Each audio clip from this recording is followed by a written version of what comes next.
নির্বাচন সেটাও আমাকে ম্যাডাম তো যখন এনেছেন তখন তো নির্বাচন রাজনীতি করা মানে যে নির্বাচন সেটা না, কিন্তু নির্বাচনটা হলো one of the most important vital.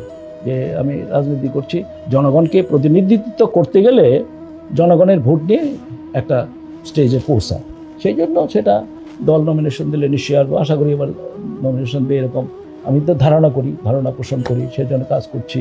গ্রামে সবসময় যাই, মানে মানুষের কাজ করার জন্য। এমন না যে আমাকে নমিনেশন পাওয়ার জন্য শুধু যেতে হবে, এমন না।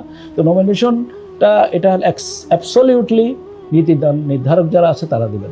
আমি বিশ্বাস করি এখন এর নেতৃত্ব প্রয়োজন হবে দক্ষ, সৎ, যোগ্য নেতৃত্ব।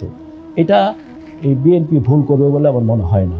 আমি কি সৎ কিনা, আমি কি দক্ষ কিনা, আমি কি পার্লামেন্টে যে আইন প্রণয়নের কথা বলতে পারবো কিনা, নাকি নাচ গানের আসর ওই যে আগে যেটা করেছে আগের সরকারে অনেকে যে নাচ গান করেছে সেরকম সংসদ চান, নাকি একটা ভাইব্রেন্ট বলে যেটাকে, যেখানে উদ্গীরণ হবে, যেখানে মানুষের কথা টক বই কথা বলবো, অন্যান্য পৃথিবীর বিষয় যেখানে কথা বলার মতো লোক থাকবে।